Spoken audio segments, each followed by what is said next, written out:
was sort of an incident that happened I've talked about it. Brad Pitt sort of broke up.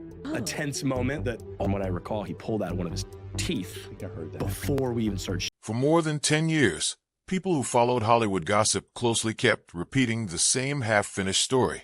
Somewhere on the set of a World War II tank movie, two young actors had nearly come to blows, and one of the biggest stars in the world had to physically get between them before anything worse happened.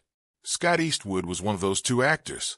Everybody who heard the story assumed the other name attached to it, but for over a decade nobody involved would say it out loud in enough detail to actually close the case. So did a fight almost break out on that set? Or was this simply one of those stories that gets repeated so many times it starts to feel true, whether it happened or not? Stay with this video, because now that Scott Eastwood has turned 40, he has finally laid out exactly what happened, in his own words, and the full account is far more specific than anything that had leaked out before. Actors who spend months on a war film set tend to come away with at least one story that sticks with them long after the cameras stop rolling. For Scott Eastwood, that story traces back to 2014, on the set of the World War II tank drama Fury, and for the decade that followed it existed mostly as rumor, repeated in interviews without ever being spelled out completely. The production put Eastwood alongside Brad Pitt, Logan Lerman, Michael Pena, John Bernthal, and a young actor named Shia LaBeouf, who even then had a reputation for taking his performances to places that made the people around him uneasy. LaBeouf played a tank gunner nicknamed Bible, and multiple people connected to that shoot have described him leaning hard into extremes most actors never attempt. He reportedly had a tooth pulled to feel closer to what a wounded soldier might experience, and rather than let a makeup artist create the illusion of an injury, he cut his own face open with a blade, so the wound would be real. Logan Lerman has separately described watching LaBeouf step into a hallway during a makeup session, pull out a knife, and open a cut on his own skin in front of the crew, a detail that has surfaced again and again whenever this era of the production gets discussed. For Eastwood, who was still building his career at the time, all of that intensity became something to be managed rather than admired. Over the years he dropped small, vague hints in interviews that the Fury shoot had been unusually tense, without ever explaining what that tension actually looked like. The specifics never quite made it into print. Something had clearly happened between him and one of his co-stars, but for a long time the only evidence anyone had was a patchwork of second-hand recollections and comments made years apart in completely unrelated conversations. That kind of incomplete story tends to grow every time it gets passed along. Every couple of years, an old interview clip resurfaces online, and a new wave of speculation about what really happened on that tank set starts circulating again, often among people who were not even born when Fury came out in 2014. It settled into the category of Hollywood rumors that everyone simply assumed were true, without anyone ever nailing down the actual details from a source who was standing there. What set this particular story apart from most set legends is that it never really had the shape of a scandal. There was no lawsuit connected to it, no studio statement, no anonymous tabloid sourcing. It was two young actors who reportedly disagreed sharply about how far a performance should be allowed to go, and one of them, LaBeouf, went on to build a well-documented pattern of intense and sometimes troubling behavior, both professionally and personally, that made the old rumor feel more plausible every time his name came back into the news for something new. LaBeouf has faced multiple arrests in the years since Fury, including an incident during Mardi Gras in New Orleans that led to a guilty plea on a misdemeanor battery charge and a sentence involving probation and rehab. He was also the subject of a lawsuit from a former partner alleging abuse, a case he ultimately settled. None of that history proved anything about what had happened on the Fury set specifically, but it kept the old rumor alive far longer than it might have survived on its own. Part of what kept the rumor alive for so long is that Fury itself never really faded from the cultural conversation the way a lot of mid-budget war films do. Directed by David Ayer, the movie earned praise for its unflinching depiction of tank warfare in the final weeks of World War II, and it became a regular fixture on cable television and streaming platforms in the years after its release, which meant new audiences kept discovering the film, and by extension kept discovering the stories swirling around its production. Every time an anniversary of the release rolled around, or every time LaBeouf resurfaced in headlines for something unrelated, someone would inevitably dig up an old quote from Eastwood or Lerman and ask, once again, whether the stories about tension on set were actually true. Adding to the intrigue was the fact that Eastwood himself had never fully denied that something happened.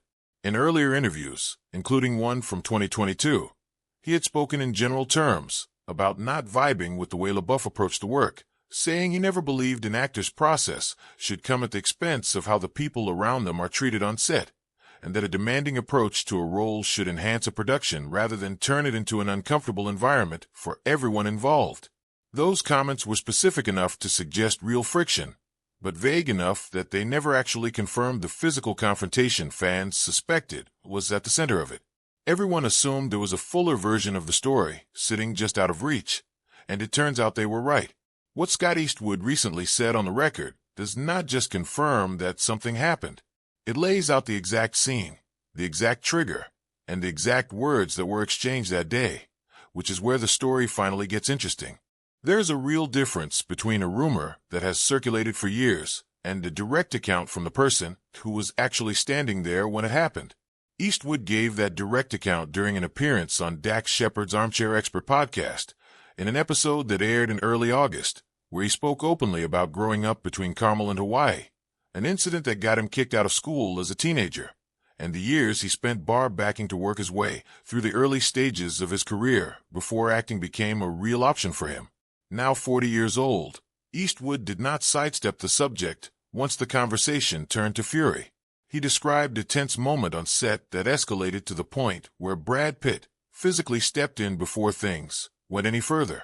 According to what Eastwood described, the friction with LaBeouf came down to something almost mundane written into the script, a scene that called for Eastwood's character to spit tobacco onto the back of the tank.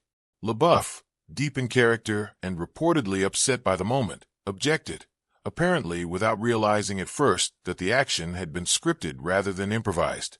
Eastwood was not interested in backing off something that was simply written on the page and had nothing to do with disrespecting a co-star. That disagreement is where things finally boiled over into the exchange Eastwood had never laid out publicly before. He recalled reaching a point where he told LaBeouf plainly to stop, and when that did not settle things the way he wanted, he says he told him he was ready to fight him right there on set. Brad Pitt reportedly stepped between the two men before it went any further, a detail that lines up with comments Pitt himself made years earlier, when he described the cast simply following what was on the page and getting caught in an argument neither man had actually meant to start. Pitt's older remarks, made completely separately from Eastwood's, have effectively become an unintentional second witness to a story that spent a decade sitting somewhere between confirmed fact and persistent gossip. Director John Hillcoat, who was not behind the camera on Fury itself, but had heard about the incident from people connected to the production, later told an interviewer that there had indeed been a real physical confrontation between the two actors, one that escalated to the point where people nearby had to step in and separate them, adding that he was relieved it never went further than it did.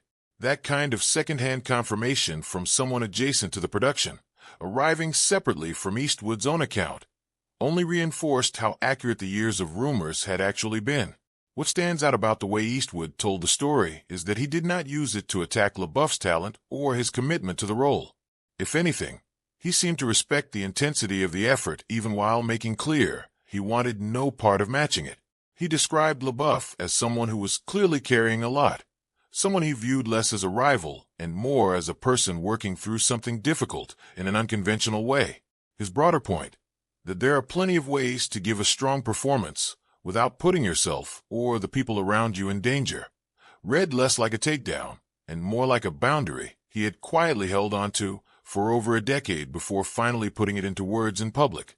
It is a distinction between admiring somebody's dedication to their craft and being willing to tolerate chaos on a film set, and Eastwood seemed careful to draw that line rather than let the moment turn into an excuse to simply drag a former co-star through the mud. Once outlets picked up on exactly which co-star Eastwood was describing, the decade-old rumor finally had a name, a scene, and an exact exchange of words attached to it, all confirmed by one of the two people who were actually there.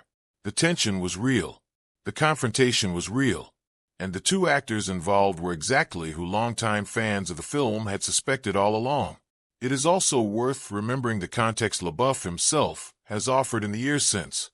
On a separate podcast appearance in 2022, he spoke candidly about wanting to be a better example for his daughter, acknowledging that there was a long list of people in his past he had hurt, and that repairing those relationships would take a lifelong effort.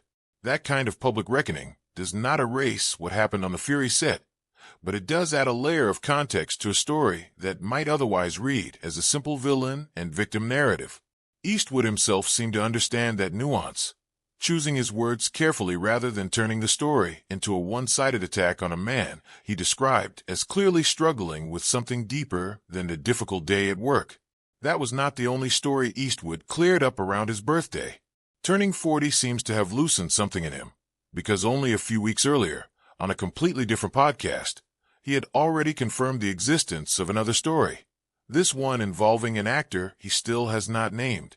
If the Fury story was Eastwood settling something from his 20s, his appearance on the Joe Rogan Experience revealed a much more recent frustration, one tied to a production he had worked on this year while promoting his newest film, Lucky Strike.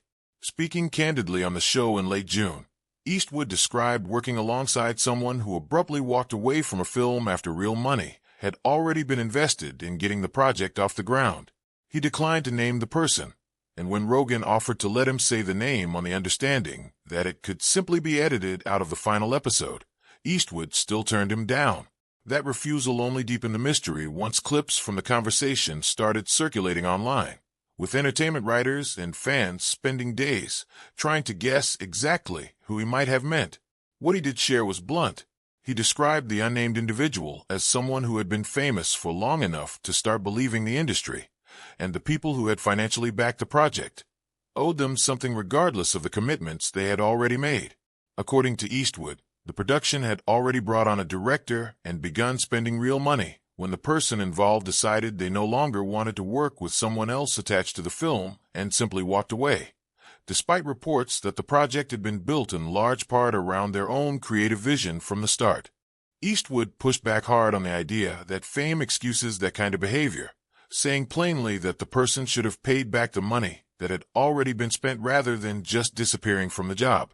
When the response came back as a flat refusal, Eastwood said it left him thinking about a much bigger pattern he believes runs through the industry, one where well-known people are excused from the kind of basic professional accountability that would end almost anyone else's career, while investors and smaller collaborators are left to absorb the fallout of a star's sudden change of heart. That sentiment fits neatly into the way Eastwood has spent years talking about his own approach to the business, one shaped in large part by watching his father work. He has said in past interviews that he learned early on, simply from observing Clint Eastwood, that fame is a poor substitute for actually doing the job that is in front of you, a lesson built around his father's decades-long habit of showing up prepared, staying on schedule, and treating a film set as a workplace rather than a stage built around ego. Eastwood went further during the same Rogan conversation, drawing a clear line between wealth and fame as goals. Being financially comfortable, he said, is genuinely appealing and something most people can understand wanting. Being famous, on the other hand, he described as a distorted version of success, one that hollows out the ordinary parts of a person's life that most people never think twice about. Growing up around his father's level of celebrity, he said, gave him an early and unusually close look at exactly how corrosive that side of the industry can become, long before he ever had to live through any version of it himself as a working actor. What connects the Fury confrontation and the story about the unnamed co-star is not scandal for its own sake. It is Eastwood, at 40, apparently deciding that certain stories about his career no longer need to stay vague. He confirmed the full reality of something that happened in his 20s, and he confirmed the existence, even without naming names, of something far more recent, both within the same stretch of interviews tied to his 40th birthday and the release of his newest film. Confirming two separate stories in the same year says something about where Eastwood is in his life and his career right now. Both moments also reveal a version of him that seems less concerned with protecting a polished public image and more interested in speaking plainly, even when plain speaking risks stirring up controversy in an industry that generally rewards carefully worded non-answers. Whether he was talking about a fistfight that almost happened over a scripted mouthful of tobacco or an unnamed colleague who walked away from a set with other people's money still tied up in the project, Eastwood approached both stories with the same blunt, unbothered tone, as if he had simply decided that turning 40 was the right moment to stop tiptoeing around things he had clearly been sitting on for years. But to really understand why any of this matters, it helps to know who he actually is underneath the headlines, because his story stretches back much further than a tank set in 2014. Scott Clinton Reeves was born on March 21, 1986, in Monterey, California, the son of Hollywood legend Clint Eastwood and former flight attendant Jocelyn Reeves. He spent much of his childhood between Carmel by the Sea and Hawaii, largely removed from the level of attention that surrounded his father's decades-long career in front of and behind the camera. And by most accounts he grew up with a fairly grounded, ordinary upbringing despite who his father was. Early in his acting career, he deliberately worked under his mother's surname, Reeves, rather than trading on his father's name, hoping to land roles based on his own ability rather than a famous last name attached to him. That choice shaped his earliest credited work, including small parts in 2 of his father's own films, Flags of Our Fathers and Gran Torino, before he eventually began using the Eastwood name professionally once his career gained enough momentum that the connection had become impossible to hide either way. His breakthrough into wider recognition came in 2015 with The Longest Ride, a Nicholas Sparks adaptation that established him as a leading man in his own right and introduced him to a much broader audience beyond the war films and supporting roles that had defined his earliest years in the business. That same year, he took on a role that would follow him for the next decade regardless of how many action franchises he joined afterward, appearing in Taylor Swift's Wildest Dreams music video after she reportedly reached out to him directly to offer him the part without the 2 of them having met beforehand. His own representatives at the time reportedly discouraged him from taking the role, worried it might brand him as little more than a pop star's love interest rather than a serious actor. Eastwood took the part anyway, and nearly a decade later, he has said he has no regrets about the decision his agents once pushed back on so hard, occasionally joking that newer co-stars discover the connection mid-shoot without realizing it beforehand. From there, his filmography expanded into the kind of big-budget action work that built his mainstream profile, including Suicide Squad, The Fate of the Furious, Pacific Rim Uprising, and Fast X, mixed in with smaller, more character-driven projects that let him step outside his father's long shadow. That balancing act, blockbuster paychecks alongside more personal work, has become something of a signature for him as his career has moved into its second decade. Turning 40 has also pushed Eastwood into more candid territory about aging in an industry that rarely rewards honesty about it. He has spoken about how his fitness routine has shifted noticeably since crossing into his 40s, acknowledging that recovery now takes priority over pure intensity, and that he has started seriously considering testosterone support as part of staying competitive physically in a business built heavily around appearance. He still keeps a demanding routine that includes strength training, jiu-jitsu, Muay Thai, swimming, and yoga, but he has been open about the fact that even simple things, like getting out of bed some mornings, now take more effort than they once did. Beyond acting, Eastwood has built out a small business portfolio that includes an American-made clothing brand and his own whiskey label, ventures that reflect the same understated, workmanlike approach he brings to interviews about fame and the industry more broadly. His move to a new talent agency ahead of the release of Lucky Strike, his World War II drama, directed by Rod Lurie and co-starring Colin Hanks and Anjanou Ellis-Taylor, marked another step in expanding both his acting and producing career as he heads into this new decade of his life, with some reports suggesting he intends to start developing original projects of his own rather than simply taking on work handed to him. That instinct toward building rather than simply waiting to be cast fits the broader pattern of his last several years. Rather than chasing a single defining blockbuster role the way some actors do, Eastwood has kept a steady, almost blue-collar pace, moving between studio franchise work and smaller, tightly budgeted action and drama projects, several of which he has helped shepherd from early development through to release. That approach has occasionally meant lower-profile projects than the ones his surname might suggest he could command, but it has also given him a level of creative control that a strictly studio-driven career rarely offers, and it lines up with the same values he described on Rogan, the idea that showing up, doing the work, and honoring a commitment matters more than chasing the biggest possible spotlight. His comments about the unnamed actor who walked away from a production carry extra weight in that context. For someone who has spent years building smaller, independently financed projects, watching a collaborator abandon a film after investors had already committed real money is not an abstract industry complaint. It is the kind of setback that can sink months of work for everyone else attached to the project. That may explain why Eastwood, who is not typically known for airing industry grievances in public, chose to speak so directly about it, even while keeping the actor's identity to himself. Throughout all of it, his relationship with his father has remained a constant thread running through his public life. Earlier this year, retirement rumors about Clint Eastwood picked up after comments from Scott's older half-brother Kyle suggested their father had stepped away from acting. Scott has said in his own interviews that he had not heard anything definitive from his father directly on the subject, while describing his father's decade-spanning body of work, producing, writing, composing, directing, and acting, as something that continues to inspire him even now. That closeness has shaped much of how Scott talks about his own career, treating his father less like a shadow to escape, and more like a standard he continues measuring himself against. Whether he is talking about a tense afternoon on a tank set more than a decade ago, or a much more recent frustration with an industry that keeps testing his patience in new ways. It is that same standard, the idea of simply doing the job in front of you without turning it into a performance about your own importance, that seems to run underneath both of the stories he chose to finally confirm this year. The Fury confrontation was ultimately about a scripted action, a mouthful of tobacco spit onto the back of a tank, escalating into something serious because one actor could not separate the character from the moment. The unnamed co-star story was about a very different kind of failure to separate ego from obligation, someone deciding that fame outweighed a financial and professional commitment already made to other people. In both cases, Eastwood positioned himself as the person who simply wanted to do the work as written and move on, unwilling to let someone else's need for chaos or self-importance derail a project he had signed on to see through.